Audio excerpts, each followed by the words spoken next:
Great, the broadcast has started. We're live. Hi there, everyone. Hopefully you're able to hear us there. I've got a little bit of feedback, but I'm hoping you can hear us okay. I'm Emma Cillekens. It's really nice to meet all of you here. I'm an independent journalist specializing in multimedia storytelling and strategy. And most recently, I've been working on an award-winning podcast about artificial intelligence and the way it impacts our lives with MIT Technology Review. Now, this funny accent that you're hearing, although I probably don't have to tell the Brits in the room, it is Australian. Where I live in New York City, where it's 6 a.m. at the moment, I've learned to explain this as part of my identity. So at risk of being called South African or Irish, I figured that I'd get that out of the way straight away. Now, this session is entitled The New Professional, and our speakers will be addressing this in context of the future of work. And it might seem a little bit abstract when addressing this topic at a tax conference in a room full of people who make sense of the world in numbers and formulas. But I promise if you stick with us, listening to these speakers will allow you to unlock a new way of thinking about yourself as a professional in this ever-changing world and workplace. Now, you probably don't need me to be here telling you that the world looks a lot different to where it was a year ago. There's been so many challenges in the past 12 months, the political landscape, coronavirus, protests, etc. And all of these impact the way that we work. And as numbers people, many of you are probably used to making sense of the world with those figures and formulas. There's an objective right and wrong. There's a black and white. I remember when I was younger and I was doing my business degree, I loved knowing that there was a correct answer to a question and there was an incorrect one. But when things change, like they have this year, sometimes those tried and tested formulas don't necessarily fit anymore. Things that once made sense, the black and white, start to introduce all of these shades of gray. So this sense of formulas and figures that you've been used to making sense of the world with might not work and they might need to change.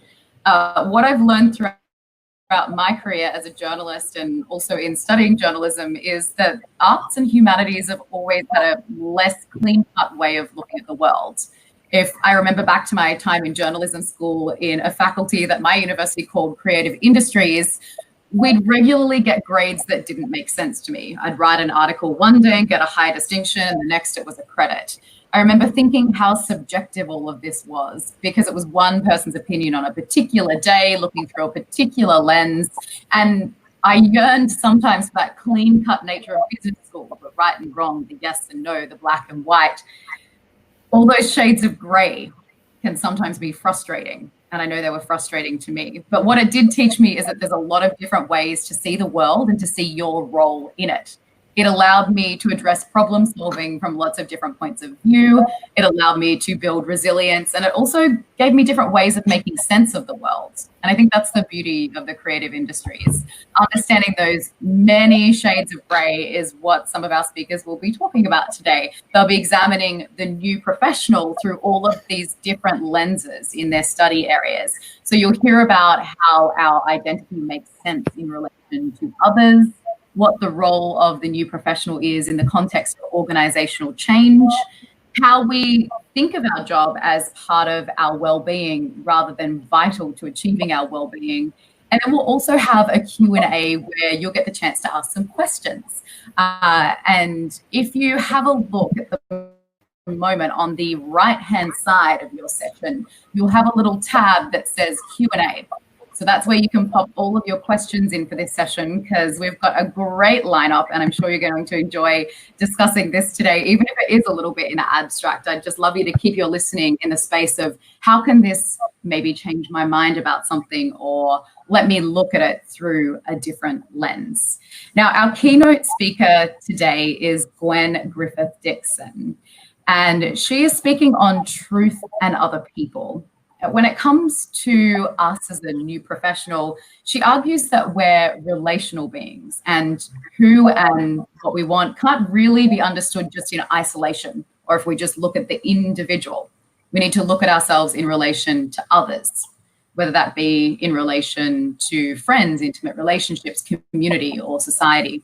Now, Gwen has an extensive track record in academic work and senior management of universities, including being the vice principal of Heathrow College in the University of London.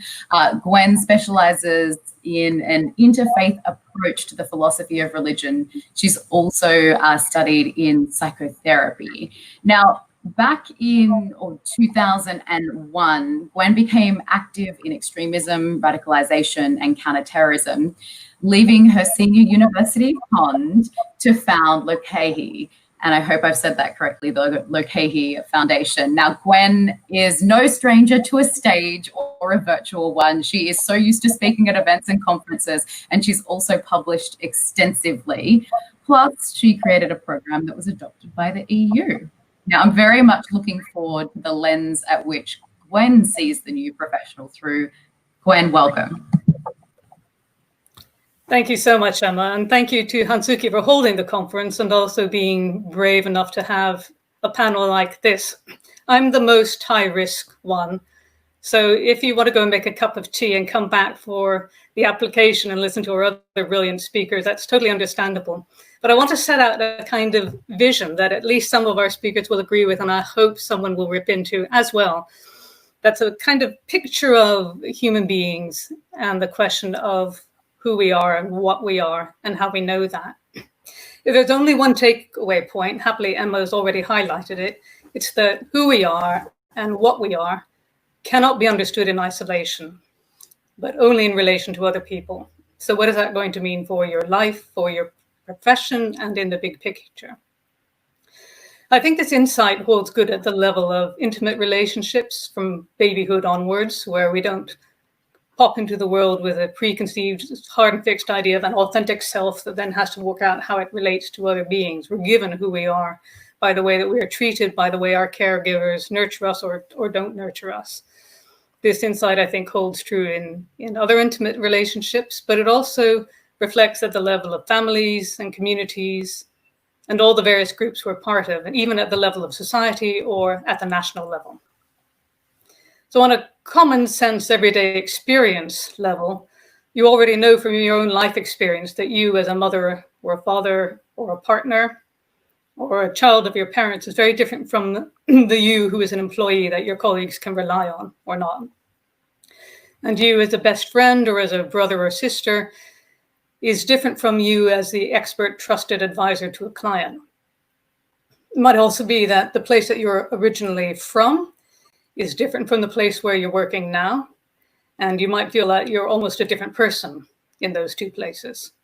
Everything from the language that you use to the dialect or the accent you slip in or out of, or the clothes that you wear, or what you're prepared to tell other people about yourself, or what you consider invasive or TMI. All those things can change in the social context that you find yourself. So this much is not new. This is everyday life. This is not some exciting theory. So when does this become a problem? Or when is it a strength or an asset? When does it make you more resilient or more resourceful? Or when does it become an act of betrayal? Either a betrayal of yourself or a betrayal of other people, or maybe a betrayal of some wider social responsibility you might have. How does all this impact you as a professional? So that's what we as a panel collectively want to explore this morning. Some say that this core question of myself in relation to being with others looks very different to other cultures. And my personal experience says that's true. I grew up in the Pacific Islands where community and life and identity and how you construe yourself is much more important on a collective level or shared level than I find it to be in parts of North America and Europe. People from various other regions of the world can find the North or the West much more individualistic than what they are used to. And it can be very disorienting to live and work in a culture with such, not just different values, but just a different way of seeing the world, a different set of instincts and habits. But actually, there are traditions in European philosophy that emphasize the same sense of the importance of relationships in our own identity.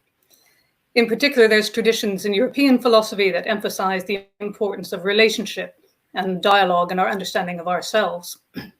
There's a famous sentence from Martin Buber in the beginning is relation.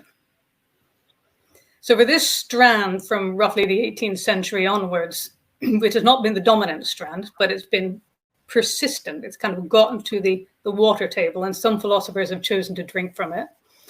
For these people, the human being can't be viewed in isolation. We're almost made out of our relationships. Even our self-consciousness is a result of a fulfilled relationship.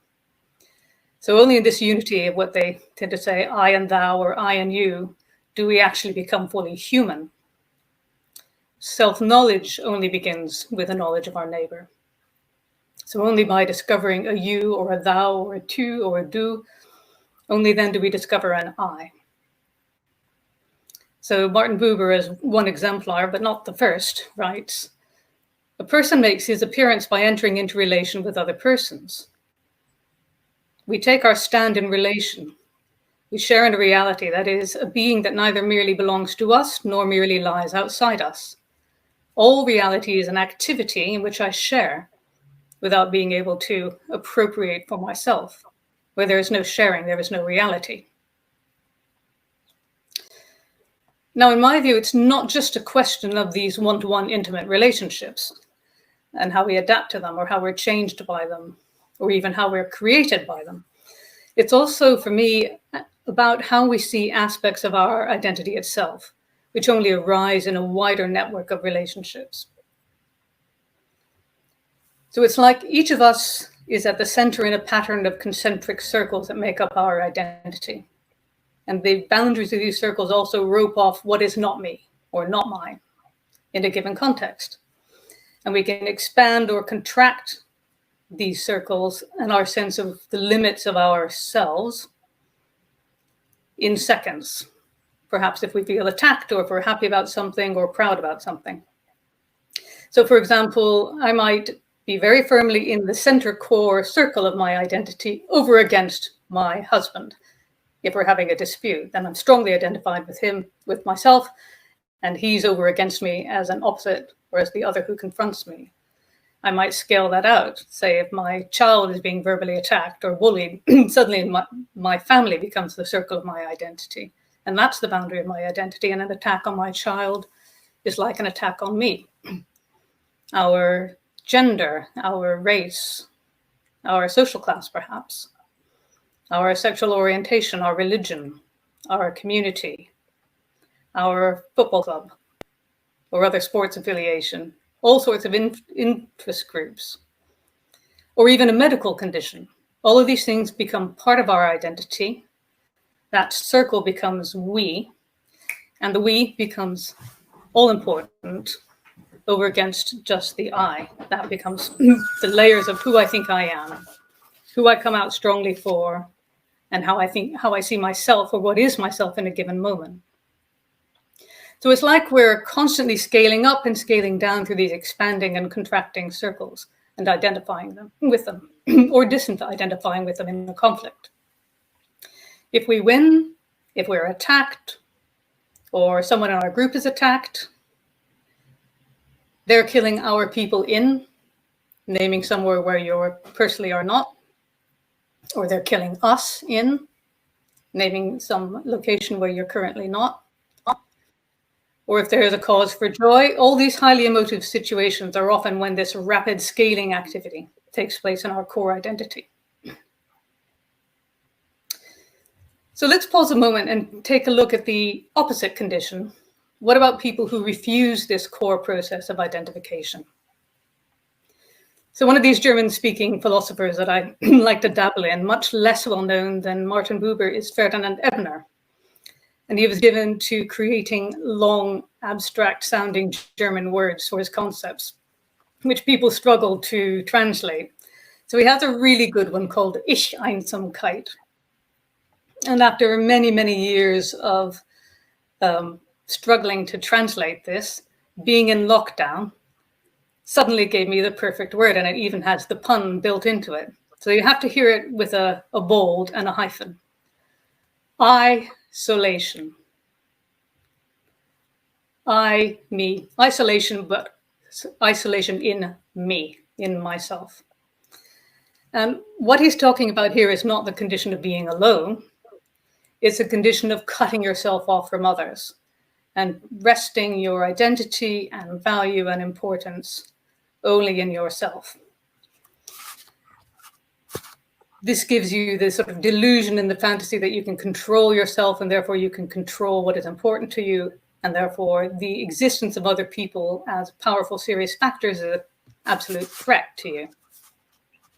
So you can exhibit this isolation in a crowd, and you can experience in a conversation, and I'm sure you have on some occasion, where you're not alone and the other person's not alone, but the way they are talking at you, talking over you or talking through you, when they pause, it's like they're just sort of counting the seconds before you stop talking so they can come back in. They somehow sort of bulldoze you, even if they're not being rude. You have the feeling you don't really exist in that conversation. That's probably someone exhibiting isolation. So his early 20th century concept, I think, has a lot of overlap now with something we're becoming a lot more familiar with, even in public discourse, and that's narcissism, which over the last few decades has had a lot of empirical study. And therefore, you've got lots of psychologists disputing exactly which characteristics belong to it. But I identify some core features of narcissism in this way. Gazing on ourself to the exclusion of others, we overvalue ourselves in relation to others. And this leads to two core things, two core processes. One is that we nurture an attitude of enlightenment in relation to ourselves, and we nurture or develop an attitude of exploitation in relation to others. So the two core features I'm suggesting of narcissism are entitlement for the self and exploitation towards others. And that leads to the familiar features we see in behavior of people we think of as narcissists, like arrogance or abuse, or their violation of the rules or boundaries, and yet getting away with it because they think they deserve it, lying, disregarding the importance and the value of truth, because the core belief of a narcissist is in fact a lie, I would say. And therefore, being narcissistic, having that overvaluation of the self and the denigration of others, puts you fundamentally at war with the truth. So this forms the sharpest possible contrast with the earlier vision I set out of relatedness, that there is a fluidity and a flexibility in our being and our relating, that how we relate to ourselves and how we relate to each other and how we understand ourselves and how we engage with the world. So this concentric circles model of identity, I would suggest, is the natural ground for empathy. If that's how we are, that's where empathy can actually find its roots in our being. So our ability to fan out our sense of who we are, who or what we're invested in, what matters, it means that we can both understand and we can also care about others. And this is what makes it possible for us to have harmonious communities. Humans just seem to work well that way. And this is what seems to make it possible for us all to flourish. But nevertheless, like so many other things that are powerful in human life, for me, spirituality and sexuality both come to mind in this respect. They can be powerfully life-giving, supportive, enriching, but they can also be open to abuse, exploitation, and damage. And here's how I see that group identity thing working out in a way that can be destructive. Our ability to identify with others and lose ourselves or merge our sense of who and what we are can easily be manipulated, whether that's in an intimate relationship, whether that's in a political party or a national identity, whether that's in a religion or a racial context, or in a workplace, identifying with your organization or your institution, and that justifies you doing certain things. It can occur at any of these nodes of group identity. So there is just beginning to be a body of research into the idea that there is a kind of group narcissism or a collective narcissism. So not just that personal narcissism I spoke of earlier, but a kind of group or collective version. And in that collective narcissism, the same process, I would suggest, happens as in personal narcissism. Our group identity becomes heavily invested in the same way as an individual identity. So me as a white person, or me or you as an American, or a Brit, or an English person, or a member of a political party, or a particular religion. My group identity is viewed in the same way as carrying some kind of imagined entitlement over others. And then therefore, the other group has to be devalued or even dehumanized. And that, as we've seen from so many historical examples, makes it psychologically possible to exploit others, even while we're in denial that we're doing anything wrong, because it's not for our personal sake. We're not being selfish. It is for something larger than ourselves, but it's our concentric circle group identity. So as a side note, happily totally irrelevant to taxation, my own view is that this is the social psychological starting point for group violence and the path to genocide. That core psychological event that allows normal people to begin to dehumanize others and therefore to tacitly approve or even participate in unimaginable violence. So this isolation is definitely a power move. If you've been around it, you feel it at a gut level, even if the conscious part of your mind is kind of in denial or kind of slightly dazed and you don't actually realize that a power move is being made against you. You can feel this, let's call it us-solation or isolation in action. But in my view, it appears robust, but it's not resilient. There's a certain kind of being robust that is actually very fragile under stress.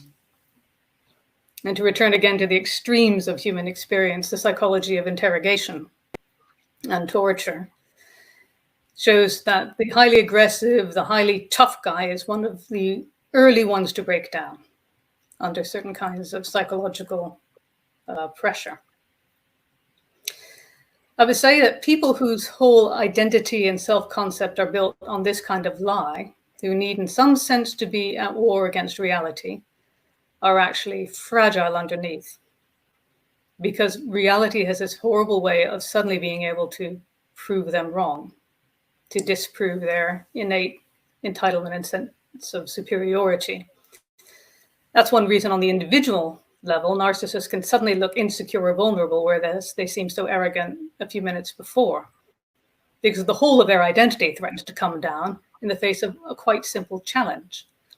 But at the group level, of course, that's where we can see some quite fierce and aggressive responses to something that really seems to a non-narcissistic person not to be a particular insult or threat. So isolation and us-solation, in other words, are not ultimately sustainable ways of living. So what is resilience? Or to put it in another way, how do you navigate this ability to lose and find yourself in relationships and communities, including a professional or an organizational community, in such a way that you can do three things that I think are important? One is to flourish in the environment that you're in, flourish in your organization or your community, contribute 360 degrees to the people around you, whether they're your clients or your colleagues, your relationships or a wider community, but also to consistently retain integrity. So that ability to identify and lose yourself in a larger group doesn't lead you, in the extreme examples I gave, to start colluding with things that are evil, dangerous, and something you would never have done last year when you were by yourself. My personal formula for how to navigate this is what truth and love demand. Because as I see it, we fundamentally have these two moral obligations: to people, which actually includes ourselves, and to the truth, which is ultimately greater than any one of us. So these two go hand in hand: respect for the truth and respect for other people. If we violate our obligation to truth, ultimately we are violating other people. And as a young philosopher, of course, I was seduced by all sorts of critical theories about truth not being as simple as you think it is, and critiques of objectivity, which do remain important to me. But the more that I have seen, the more I have come to believe that actually whatever your theory of truth, a commitment to it as something greater to yourself, as something you have to honor, is important for the ethical life. Misrepresenting reality and not caring about the truth is none other than being able to lie and falsely accuse or betray others. And it can be a profound injury to people on a psychological level. There's a term from the Hitchcock movie, which sadly has become very frequently seen now in public discourse, and that's gaslighting. And that's the activity that abusive and manipulative people can do towards people to get you to disown your own gut sense that something's wrong, or your own clearly perceived experiences and events. Or more frivolously, it comes from, or best expressed by Groucho Marx. Who are you going to believe, me or your own lying eyes? If anyone can persuade us that our experience, the truth that we have just witnessed, is a lie, that our own lies are lying to us, whereas they are telling us the truth, then they undermine and start to destroy that fundamental trust in ourselves that we need to be sane. But if instead we hold to a principle of honoring truth and other people, this leads us to a different attitude.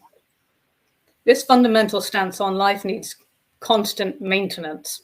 We need to understand ourselves in a nuanced way within a web of important relationships, knowing our place, literally, but holding to the truth and what we owe to ourselves as well as to others. In other words, the truth about ourselves and the truth about other people. So with that, I'd like to hand on to the other speakers and very much look forward to hearing what they think and feel on these issues. Thank you so much, Gwen. It's difficult in this environment where we're virtual to hear an applause or anything like that. It's a really different experience for all of us, but that was really interesting and great to hear this kind of wider, more abstract concept when it comes to us as relational beings and who we are in each of those contexts. And I think it rings true for me, as I mentioned earlier, Australian in New York City. You know, as an Australian, I'm seen as a different person here in the US to what I am in Australia. I also work across disciplines in, you know, dance as well as journalism. So in those different communities, you become largely a different person to that community and to that group. So I think I can already draw insight out of that in my own life. And I hope as our tax professionals, accountants, lawyers are listening, that you're also able to hear and reflect something of your own life in what it was that Gwen was saying. There's always something that we can take from every concept. If it's wide, narrow, I think it's in the way of listening and way of being and looking at that and how we can apply that in our lives. So now our next speaker is going to ground this more abstract idea into the reality that organizations like yours are facing right now. And as I mentioned earlier, you don't need me to tell you that organizations are experiencing a lot of change at the moment, and things are uncertain and things are looking very different to what they were a year ago. Now, Ken Gergen is a senior research professor at Swarthmore College in the United States. So he is also up nice and early as I am. It's 6:30 a.m. here. So forgive us if we sound a little tired. He's also the president of the Taos Institute, which is a global organization that attempts to take cutting edge ideas that come out of academia and turn those into more practical applications. Now, the Institute is known for a concept of social construction, which takes the position that all knowledge is co-created by people. So you might hear this kind of group theme that's already starting to emerge through our speakers. Ken's penned more than a dozen books in his career, and he's listed as one of the top 50 influential living psychologists in the world. During the next 15 minutes, he'll introduce you to the notion that the way organizations were historically structured, top down, doesn't always necessarily work as effectively and efficiently as it did in the past. He argues that organizations are already starting to create a new structure. But what is that? And what is the role of you as the new professional in that context of organizational change? Ken, welcome. Thanks so much, Emma. Let me, first of all, let me make sure that the sound is working well. Can you hear me fine? Good. All right. Also, Gwen, thank you very much for a very interesting set of remarks. I want to pick up on one piece of that and accentuate it because I think it's really important in terms of where we go from here. And that is this idea of the relational. It's in some sense an intellectual movement. So you're not speaking alone either in some isolated space. You're part of a whole set of dialogues that are moving across the intellectual sphere at this point. And if I were to detect that direction of where that's going, it would be, we've come out of a history of looking at things in themselves, persons in themselves, objects, atoms, and so on, so that we have a long history of psychology, that is of the individual. But now what we're becoming aware of is the individual can't exist alone. But what that's going to do is ultimately we start with the individual as we have in the past, and we then sort of work towards, well, they are in relations. That's going to be reversed. And I detect those signs in your talk, so that it is out of the relational process that the individuals become who they are. So it's not that chess pieces can be studied in themselves. Chess pieces become what they are in terms of the game. And it's that relational process, which I think is really important. And if that movement continues, it opens a whole new space. Now, it's also that space that I think is enormously important in terms of what's happening in organizations today, because they don't exist alone either in isolation. And I want to speak a little bit to the relational process as it relates to corporate life and thus to the future of the professions. If there's one thing that I think is dominant in the minds of most corporations today, it is, in some sense, the threat and potential of rapid, unpredictable, massive global change. Because it unsettles the organization. It makes planning extremely difficult. It makes it very difficult to know what will happen the next month, to know how to deal with what happens in a politics here, which will affect economics there, which will affect the nature of the organization here. Now, just to get a glimpse of this, it was once said that there's nothing that is so unsettling, so revolutionary to a community than a new road built through it. Because a new road through your village brings with it people, ideas, things that you've never thought about. You begin having different kinds of relationships with people, and pretty much the village has changed. It's becoming increasingly difficult to visit anywhere that isn't already under major change in this way. At this point, particularly with digital technology, but not exclusively, it's not a road. We live on a superhighway, an 8-lane superhighway moving at the speed of light. Because any idea, any value, any articulation of the future, any opinion, money, moving almost instantaneously around the world. And with any movement, there are repercussions. Every movement of any kind has repercussions. When I share here, it will go out to 400, it will go out to 800, it will begin to make something happen here, make something happen there, or there will be a new discussion somewhere. And all of that's in motion, and it's unpredictable. Now, this is our future. I mean, we're just beginning in this era. And already it has unsettled institution after institution. It makes it difficult for any corporation to function. It makes it difficult for governments and any other institution. Rapid change, new technologies, new demands, new challenges, in which a corporation can be destroyed within a matter of months, as we have seen here in the United States with COVID. Now, part of that problem is that most organizations today are products of let's say 20th century ideas about large organizations. Corporations are built as structures. They're mainly designed as kind of machine-like in quality. The metaphor of the machine comes in handily here. That is, you design an organization to do something, and you look at the organization as divided into units, into hierarchies, and each unit has its own function, as in, for example, marketing or R&D or so on.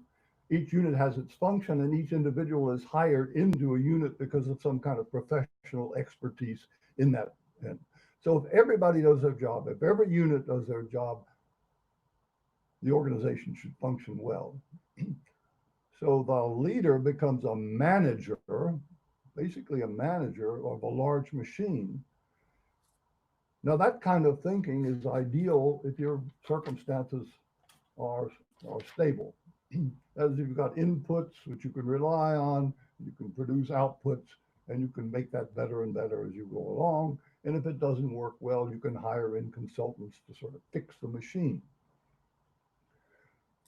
But under contemporary conditions, it doesn't work at all, because it makes the demands made on organizations don't fit what is happening today. Now, this issue has bothered a lot of people in organizational studies for some time. And what has happened there is a search for an alternative to the machine metaphor of the organization. And the movement has been, and this is where it picks up on your remarks, Gwen, to begin to think of the organization in a more fluid way, and particularly as conversation. Now, again, that's a metaphor. But look at the organization as a movement in meaning and the co-creation of meaning in dialogues, which is continuous and which will allow information to be transferred around the organization, which will invite us into a continuous dialogue, so that the organization becomes part of the flow of the world, part of the movement, taking in, adjusting, creating, and then moving on. So it's not a fixed mechanism, it is a fluid, in motion sea of conversation. Now that's a metaphor, but it's actually far more than a metaphor, because in fact, organizations are now experimenting and moving in many of these same directions. Let me talk about just three of them very briefly. Decision making. We've often thought of decision making in organizations as pretty much top down. You've got a group at the top who decides what the best plan is, given the data available, and sets the policy for the organization. But decision making of that kind is limited, because you've got a few people with a few understandings, which come from a limited background, where the problems of today are what they call wicked. That is, you can't solve them. To go back to your issues of ambiguity, Emma, they're insoluble problems, and they will continue to be, because every solution is a problem for some other organization, some other peoples, some religion, and so on and so on. So set in motion a process of decision making which is inclusive, which draws in multiple voices, which realizes that there is no ultimate solving of the problem, but it highlights the many, many possibilities, which tries to reach a best solution given the circumstances, but which can tolerate the possibility of movement. And there are whole sets of now of decision-making processes that organizations are trying out that will do this. And the hope is that we now talk about not collective narcissism, but collective intelligence. The intelligence of the organization depends not on a single set of experts. It really depends on the movements of conversation and how that functions, how you can participate in it to become much more sensitive and so on within the conditions. Secondly, creativity. Rather than thinking of creativity as something you do because you need a new product, and rather than coming from just a single expert, creativity becomes something that we do together. Because real creativity is not within a particular paradigm, it's when paradigms or ideas begin to mold or meld. When this idea can become connected with that one. So creativity becomes a communal or collaborative process. Many of you may know this large movement which developed about 10 years ago, but again, as part of this general movement towards relational process called design thinking,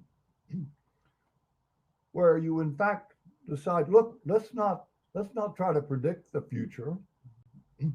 We can't do that. Let's make it. Let's not try to draw in all the material and say, well, look, what can we do now given all the data? Let's say, what could be created and how could we do that? And there are now various processes of collaboration which people have laid out, which generally bring in multiple people from multiple backgrounds working on that to try to create, taking into account the opinions of multiple others in that creation, prototyping, drawing back, prototyping again, testing out again, and so on to create the future. One more move in organizations, leadership. We've moved through various ways of thinking about leadership from which now become passé, that is the leader, I lead you, so come with me.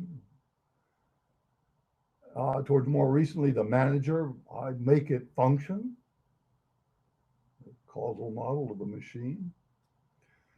There's something I like to call relational leading. And there are many, many different variations of how people have written about this and put it into practice. And a lot of training programs in leadership which go in this direction now. But it says among the top qualities of a leader is listening. Not speaking out, being a storyteller is one thing, but collecting in. Listening to the multifaceted organization, listening to what's taking place outside, bringing in ideas, sharing them with people, listening to their reactions, so you become a dialogic partner in a collective, collaborative organization. It means not making things happen, but facilitating the process of relating, facilitating the processes of decision-making, for example, which are collaborative, which are multi-perspective, facilitating processes of creativity, facilitating processes within the organization where we are not judging and examining each individual. What we're looking at is how we function together, how we, go back to you, Gwen, move together as an organization. And finally, with leadership, I want to put a strong emphasis on the position of the person in a leadership position to be conscious of the interdependence of the organization itself with other organizations.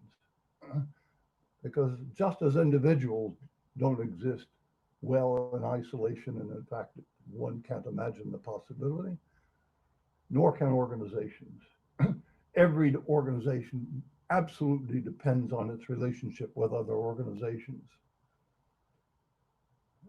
Usually first level concentric circles is about 19 organizations which you cannot function without.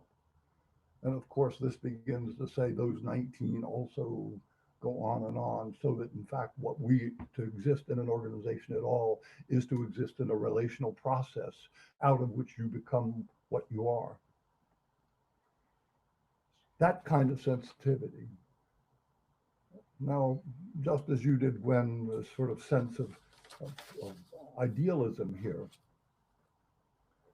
I mean, given COVID, what you realize that even the notion of nations having their own individual way becomes passé, that we can't think of organizations, we can't think of countries in isolation anymore. Somehow, the more we stick up for our corporation and our bottom line, the more we stick up for our nation or our religion, whatever, that collective intelligence of the world becomes large. That if we cannot find ways of relating where we create an intelligence for the whole, I dare say, given what we've experienced with COVID, I think the whole human venture is at stake here. So there's more than simply what's coming in work here. There is an ethic about a commitment to the good of the relational. Thanks so much. Thank you so much. And I'm getting a little bit of reverb from my voice there, but hopefully that'll go away. If you did have your microphones turned up and your speakers turned up so you were able to hear Ken, you could probably bring them down a little bit now because our levels are slightly different here today. Now, that's a really interesting concept that Ken's introduced us to around the new professional, not merely just as that one cog in a wheel of this kind of mechanized workplace, but instead of coming in together and working collaboratively and consulting, and especially leaders at all levels, not just dictating or story making or storytelling, but instead listening and being inclusive and collaborative. And like Ken said, this does exist in many workplaces already, but it might not be something that exists in yours. So perhaps there's a way that you're able to bring this in a little bit more in your capacity as a manager. If you're sitting here today and you do have a position of leadership, often just having something new that you can try is a little bit of fun, particularly when it comes from the world of humanities and organizational theory, as opposed to the business world necessarily, like I said, rooted in those numbers and figures. Now, when we look at the new professional in this context of the future of work, our next speaker is going to take the conversation in a little bit of a different direction to address professional well-being. Now, in the past, and even today for some people, we go to work because we need to make a living and pay the bills. And for many of you, I'm sure getting the paycheck at the end of the week is a means to an end. But what does it mean if you don't necessarily see work as a means to an end, but instead as part of your being, as part of your expression of who you are? Scherto Gill is here to address just that. Now, Scherto is a senior fellow of the Grand Hermes Foundation for Peace Research Institute. It's an international think tank that's based in Brighton. She's a visiting fellow for the University of Sussex and a research fellow for the Harmony Institute, University of Wales. Now, Scherto has authored and co-authored many books, including one on well-being and the good life, and also one on relational orientation to evaluation. Her most recent book looks at a transformative framework for well-being, and much of her talk today will center around the research and concepts that she's uncovered for that book. Scherto, welcome.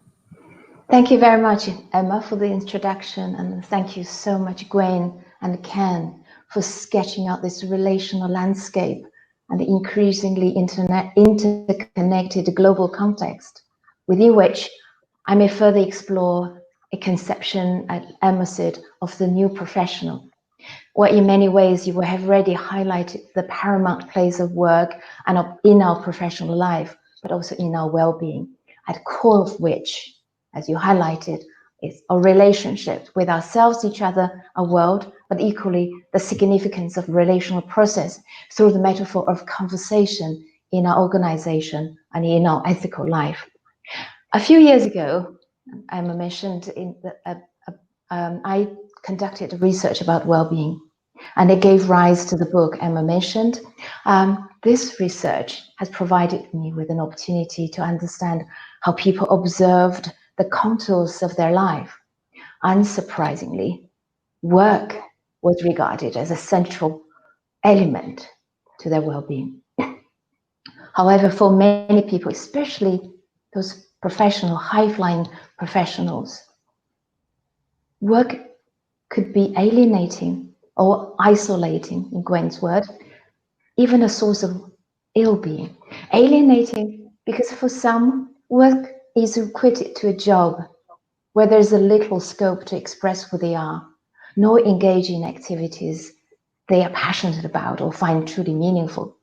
Isolating because they feel separated from the communities to which they belong, and equally the few opportunities in the workplace to make profound, deeply meaningful connections. So some people admitted to have bent themselves to fit in. Some molded themselves into a particular profession. Others felt stuck on the treadmill. Indeed, for most people, they have to go on, like Emma said, with the job because it's a means to earning a living. And they have to sell their labor as commodities in exchange of good material lives. Work became a factor of economic production. And when their work is instrumentalized as such, some can feel themselves dehumanized. Therefore, to reimagine the new professional, it really requires a radically different way of understanding the nature of work. Well, inspired by Gwen and Ken's evocation, I would like to suggest that for the new professional, work should be an essential constitutive element of well-being. Contrary to work as a means to livelihood, means to an end, here I'm proposing that work is always already intrinsic to our well-being. I'll highlight 4 interrelated facets to this idea. I'm so glad that Matthew is here because I'm a fellow of RSA, but also Matthew's work and RSA's work on the relevant surveys and reports could certainly echo some of these ideas that from workers' perspective. So firstly, as already mentioned, work should be integral to our being human.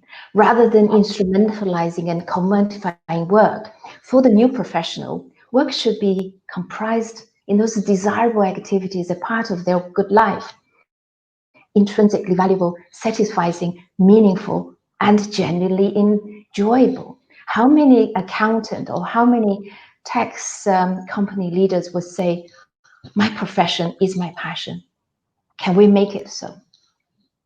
Secondly, work should be regarded as included in our personal development. So for the new professional, work is in part their self-expression and therefore encapsulated in the process by which they continue to improve themselves. In this sense, work is also lifelong learning, whereby they engage in initiatives, creativity, innovation, and continue to shape and nourish their talent, interest, and aptitude, and further enhance those qualities that will lead them towards self-transcendence. Thirdly, work should be providing spaces through which we can partake in those generative relational processes highlighted by Ken and live out synergetic relationships stressed by Gwen. So for the new professional, work facilitates our being with, but also doing with. And by engaging in socially congenial processes, such as a collaboration and dialogue, work can enrich a shared life in companies, organizations, communities, and beyond. This is a break away from that isolation that Gwen described. So lastly, work should consist of ways by which we serve others and by which we relate to and contribute to the world. So for the new professional, work can offer them dignity, direct their actions to what they care about, towards their caring. So it is values generating, but also values inspiring. And this has implication to our economy. Now, just to conclude, bring these four facets together, characterized by being, becoming, relating, and serving. Work also articulates the ways by which the new professional might transform the economic system. This is how. Clearly, this innovative conception of work can harmonize instrumental and non-instrumental values by conceiving work as constituted in our well-being rather than a cause of well-being. The new professional can actively contribute to the thriving of the economy, which in turn is directed at human and ecological well-being. So by dedicating valuable human work to what matters for well-being, such an economy can further motivate and inspire the new professional to engage more energetically in the good work. And this is an example of where means and ends are mutually constituted, forming a virtuous cycle of co-flourishing. And this has also further implication in terms of what company means, what consumption means. We can talk about that later. Thanks. Thank you so much, Scherto, Gill, speaking on the new professional, and I'm sure we're going to pick up on some of these concepts in our Q&A a little bit later on, and just urging you to think about, you know, who are you in the space of your work? Are you that person that's there for the means to an end, or is there a way that this is your passion as well? Because it sounds like our well-being completely relies on that. I think it's that old adage goes something along the lines of, if you love what you do, you never work a day in your life, or something along those lines. And I feel like that relates very heavily to well-being in the workplace and loving the thing that it is that you do. We will be going to a Q&A in the next 5 minutes. So if you haven't already found the panel on the right-hand side, if you haven't got it up, there's a little kind of pointer button, a little arrow that will bring up your Q&A on the right-hand side. So you've got the chat and the Q&A. So if you'd like to ask a question of our panelists, you can pop it in there, and I'll make sure the questions that are relevant will get raised to the panel in about 5 or 6 minutes time. Now, Matthew Taylor is a name that you might recognize, given how often he appears in the media. He's been the chief executive of the RSA, the Royal Society for Arts, Manufactures and Commerce, since 2006. And I don't know if any of you out there are bloggers in the tech space, but this guy, he knows how to blog. He has blogged over 1,200 times, which is a lot. I think he'd give me a run for my money on topics ranging from policy, politics, public service reform, and to cultural theory. In 2017, Matthew published Good Work, an independent review into modern employment commissioned by the UK Prime Minister. And in 2019, Matthew started a new part-time role as the government's Director of Labour Market Enforcement, and he's also a member of its Industrial Strategy Council. Now, prior to the RSA, Matthew was the director of the Institute for Public Policy Research, and he then became a chief advisor on political strategy to the then Prime Minister, Tony Blair. RSA, if you've come across it in the past, which you may have, very active in the area of future of work. And obviously, as we discuss the new professional, this is the lens and the context in which we're looking through. Now, Matthew, you've heard our speakers summarize their arguments and their concepts today, and you're going to be providing a response to all of those different speeches and bring them all together. Hello, good morning. Well, hi, thank you. Look, it's been a fascinating session, and I'm not going to try, it would be vandalism to try to summarize or pull together what Gwen and Ken and Scherto have said. It's fascinating stuff. I guess what I will do instead is to add a proposition. I think I want to argue that one of the characteristics of new professionals is, and I think this is in line with what my fellow panelists have said, is a capacity for a greater capacity for reflexivity. And I want to give kind of one way of thinking about this. All these ideas are heuristics, they're conceptual frameworks, they're just ways of understanding, interpreting the world. So I'll offer you another one. So positive psychology, kind of basically its core theory, the theory of self-determination, argues that human beings have three core sets of intrinsic motivations. And they describe those as mastery, which I guess is to be as good as you can be at the thing you have chosen to do.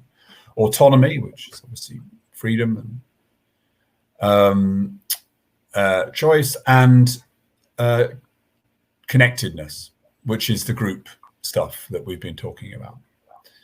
Now, I think that's a valuable way of understanding human beings' intrinsic motivations. It accords with lots of other different kind of perspectives.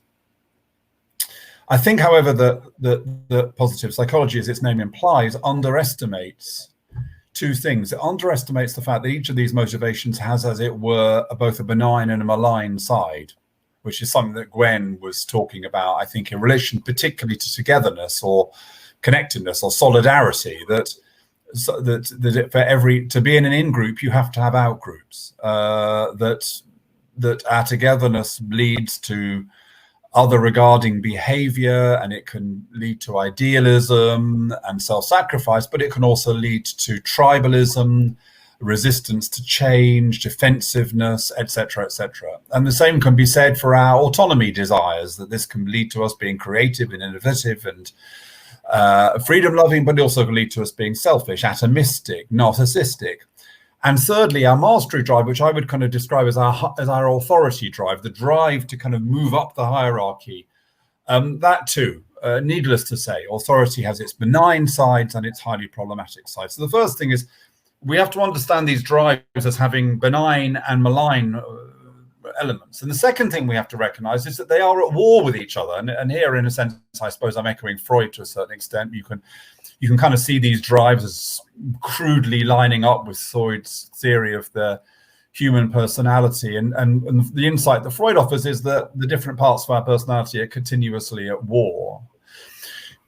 Now, the point I want to make about professionals is that I would argue that in all kind of organizations which last, and I define organizational institutions broadly defined, you will find these three forces at work because there are different views of the world. They are a view of the world that emphasizes the importance of authority, a view of the world that emphasizes the importance of individual choice, autonomy, and competition, and a view of the world that emphasizes the importance of collectivism, belonging, and shared values.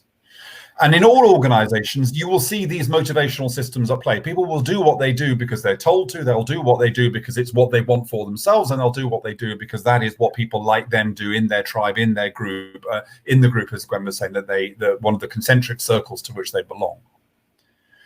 And I think if you think of the idea of professionalism that we have, it captures a particular way of thinking about those things. So it's a view, the profession is a hierarchy. That's the mastery. So the notion of the profession is there is a kind of linear notion of perfection within the profession, and professional associations have strong hierarchical structures. You want to move up your profession, up. It's interesting. You will use this as the notion of the movement, and we move up our profession.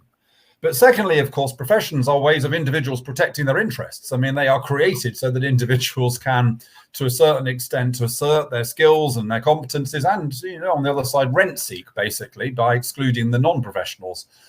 And then thirdly, they are, of course, solidaristic mechanisms. We are a profession together. We share something. We share an identity. I behave like this because I am a doctor and doctors behave like this. I behave like this because I am an accountant and accountants behave like this. And so what I would argue in my point, and if anyone wants to hear more about these ideas, my annual lecture this year for the RSA was around this notion of what I call reflexivity. What I'd argue is that modern professionals need to understand more deeply both the malign and the benign sides of these drives, both the malign and the benign side of authority, both the benign and the malign side of individual aspiration, both the benign and the malign side of belonging, So they have to recognize this and also recognize the process of that it's successful organizations manage to combine these motivations. And the fully expressed person at work, going back to what Scherto said, is somebody who respects the authority structure. They believe in the organization. They believe in the leadership. They believe in the strategy. They're motivated by it. They have a sense of purpose. But also they think they're going to do well in their job. They think they're going to learn. They're going to grow. They're going to develop. Maybe they're going to earn more money. But this is a wide account of individual flourishing. But also they are part of a team. One of the things that survey after survey shows, one of the greatest sources of satisfaction work is being part of a team that you feel you belong to, that you associate with. So the new professional has the reflexive capacity to understand the nature of these human motivations, which are vital to achieving anything, but understands their dual-sided nature and understands the complexity of bringing these motivations together when in some senses they are always at war with each other. And I'll end with this single point, which is that, I sit in on leadership strategy conversations when an organization's not doing well. And I can guarantee you that somebody will say what this organization needs is new leadership and new strategy, bring in the management consultants. That's the problem. Somebody else will say, no, the problem with the organization is we've lost sight of our values. We need to renew our sense of being part of a team and all of this. Someone else will say, no, the problem with this organization is we need to give greater scope for individual flourishing. We need to have bonuses for the successful people, get rid of the failing people. And there'll be a fourth voice, which I haven't talked about at all, which will just be fatalistic and say nothing ever changes. So this is a continuous process happening in all organizations, and professionals need to be aware of it. Thank you, Matthew. Okie dokie. Well, thank you so much for sticking with us throughout this panel on the new professional in the context of the future of work. And just quickly to jump through our speakers and what they said so that it's fresh in the mind. Gwen Griffith-Dickson joined us right at the beginning for the keynote, and she introduced the concept of identity as relational. So not in the context of an individual, but who we are in a context of our relationships to people, to communities, to work, to society. And that hit a chord with me because it's really quite interdisciplinary, right? It forces us to look at the different people we are in different spaces. Ken Gergen took that a step further and went on the theme of identity in the sense of the relational context within the workplace and how that's changed over time, and how some organizations are merely this kind of machine and you are a cog in the wheel, and other organizations are encouraging more of that collaborative process of teams. And I think we're going to have a question in the Q&A in a little while on this. He helped us to kind of ground that more abstract idea of relationship beings in an organizational context and in the context of organizational change. And next we heard from Scherto, Gill, who took that conversation of the new professional in a little bit of a different direction to address professional well-being within yourself rather than work being a means to an end, that being part of your identity. And in the past and even today, people go to work to get that paycheck, and perhaps there's a different way to think about that given how much time you spend in your work. And Matthew Taylor offered his own concept, another view of looking at things when it comes to the new professional and identity based on motivational systems. And so there's a lot of information for you to take in, but if I could offer one thing that I mentioned at the beginning as well, all of these concepts are different lenses by which you can look at yourself and look at others within the workplace. So if you think of it that way, it's not like you have to follow one thing or another thing. It merely allows you to think differently about who you are in the concept of the future of work and in the concept of the workplace. So if you can take a step back from today and think about the things that you've learned, is there one thing from each speaker that you can take and look at yourself through that lens? Or perhaps next time there's something happening in the office, you can look at a person within your us through that lens and go, oh, okay, well, maybe this is what they're dealing with. Maybe it's the motivational system. Maybe their work is a means to their end, which is why they react in a certain way. So there's different ways of looking at things. And if you can take in this time of change, these different lenses and use them to understand the world in which you're operating, then you're already winning as a result of today. So we have our wonderful speakers and they've introduced some interesting concepts for us to consider. And I think what I'll do to start off the Q&A is just to ask each of you, starting with Gwen and moving through in the order that we address the audience today, if there's one takeaway that you could give to our audience today, if there's one piece of gold from what you said today that you would almost die if they didn't take this piece of information away with them, what would it be? Starting with Gwen.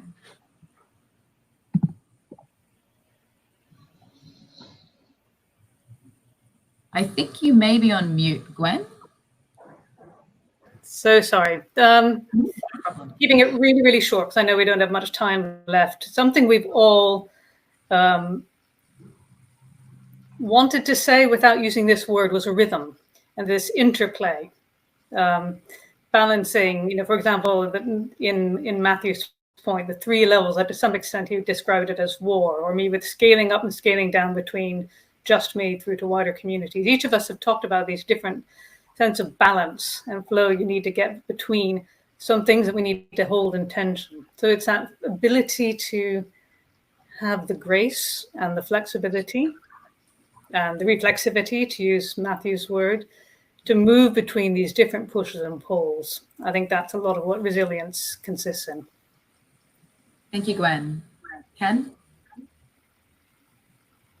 I think it would be process before person. And look at the process in which we are engaged, out of which whatever we are will come. It's to say, for a friend of mine, don't ask what's inside people's heads. Ask what their heads are inside of in terms of relationship. All right, so process before person, in case anyone had difficulty listening to that. I know the sound has been a little bit of an issue today, but process before person is the concept there that Ken said you need to know when you go home today. Don't forget this one. Scherto, Gill, if there's one golden nugget that you could have people scribble down now so that they do leave with something today, what would it be? I think that would be a new way of understanding values. For instance, and for all of the people in the audience, growth is important. But what is growth? Growth is so that we can have meaningful consumptions. Goods and services only matter insofar as they serve our well-being, because well-being is intrinsically valuable. So it matters directly how these goods and services are used and why we might find them desirable. But when we claim that we should consume more because that's good for economy, that we put our value relationship back to front, i.e. that we put the truck in front with the cart in front of the horse. So we're based on that value understanding. We can say a company or a corporation is fundamentally an institution for people to work together in meaningful ways and make goods and services and make good material goods and provide good services in cost-effective, in ecological manner, so that people need for their well-being, I suppose, merely for desire. So this kind of definition would be future-making definition, so that we not just only respond to what's a current situation. Thank you, Scherto. Matthew? Yeah, look, I think the concept of professionalism, if it's not an ethical concept, what is it, basically? And so therefore, my one suggestion, which I think is an aid to ethical reflexivity, is to recognize that if you ever inquire very deeply and over a sustained period of time with somebody why it is that they do things they know they shouldn't be doing, or they don't do things they know they should be doing, you will eventually get to the point at which they will say the reason is that it's hard being me. And I would simply say that organizations have exactly the same pathology. So, it's not that when the organizations make mistakes, it's the cover-up that kills them. And the reason organizations cover up their misdemeanors is, in the face of being honest and authentic and open and changing, they revert to the sense that it is hard being them, that because of competition or because of regulation or because of citizens or because of the media or because of whatever it is hard being them, and therefore they cannot live up to who they should be. And so my tip for you as individuals and in organizations is discover what your story is. Discover your story, which says it's hard being me. So that when that story surfaces, when you face a dilemma, you recognize it, and you recognize it should not be something that stops you behaving in an ethical way. Great, thank you so much, Matthew. We've got some questions that have come in from the audience, and just so the panelists are aware, we've got about 7 minutes or so left of our Q&A, so if we can keep our responses nice and tight, that would be fantastic. Priya, and I hope I'm enunciating your name correctly, Priya, is responding and asking a question around Gwen's keynote earlier, saying on the point of narcissism, which resonated with her. She's saying it requires empaths to survive, but how do empaths behave? How should empaths behave in the workplace if they have a narcissist, which I believe is kind of the direction that question is going? It's such a difficult question. And this is one of those wicked problems on the individual level that David Gergen says. My personal experience and my experience from mentoring and coaching others, first of all, don't try to counter-manipulate a manipulator.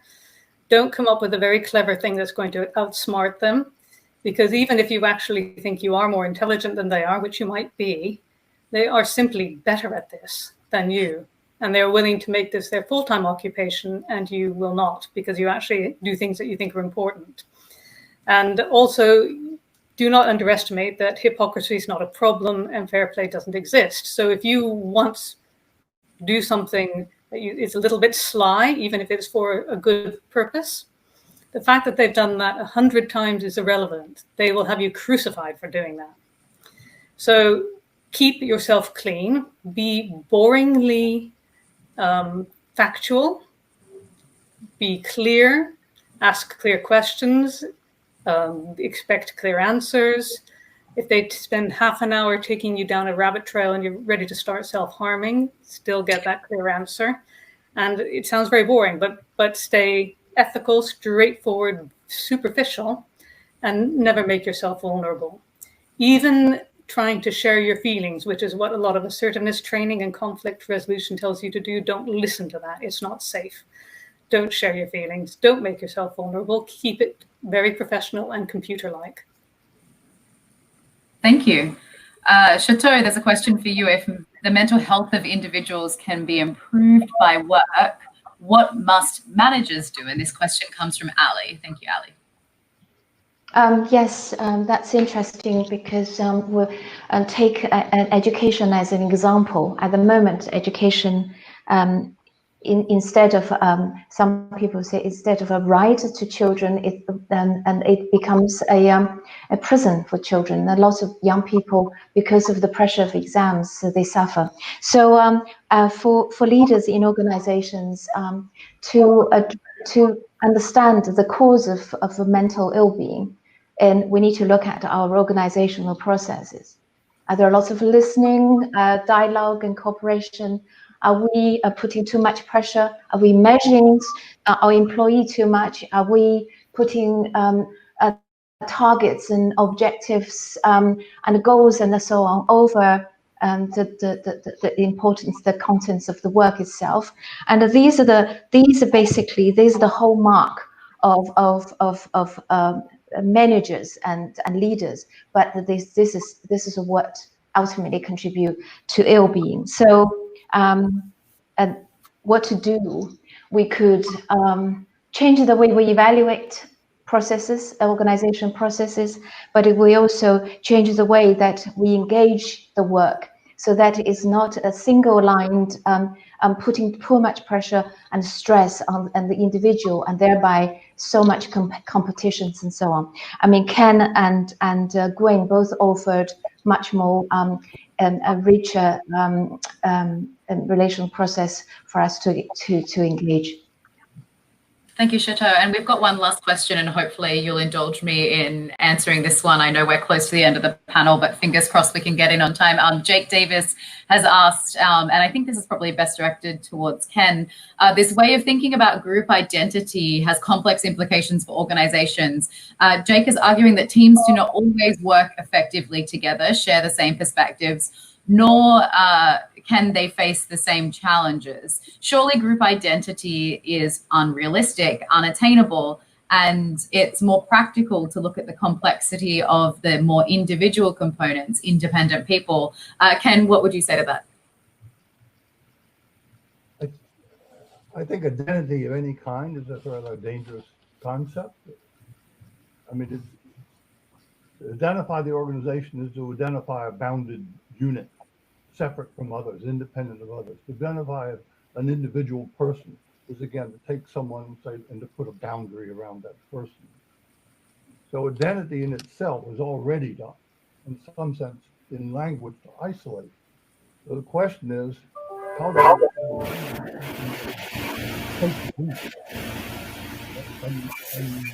and be undone at the same time? That is, look at it as a much more fluid.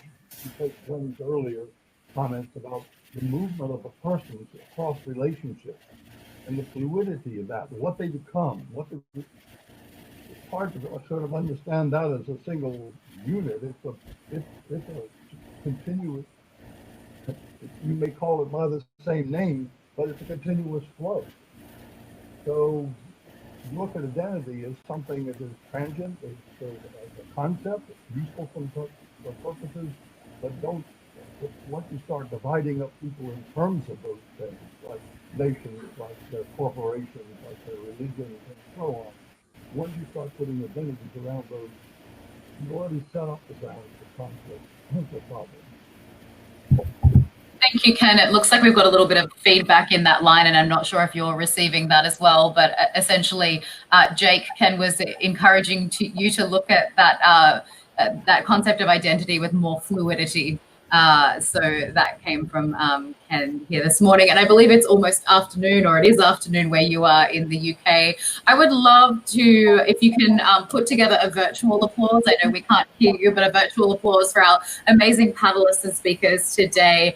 Gwen, Griffith-Dickson, Kenneth, Gergen, Scherto, Gill, and Matthew Taylor. Thank you so much for your time. It's been wonderful exploring the new professional with you in this context of the future of work. Thank you. Thanks so much.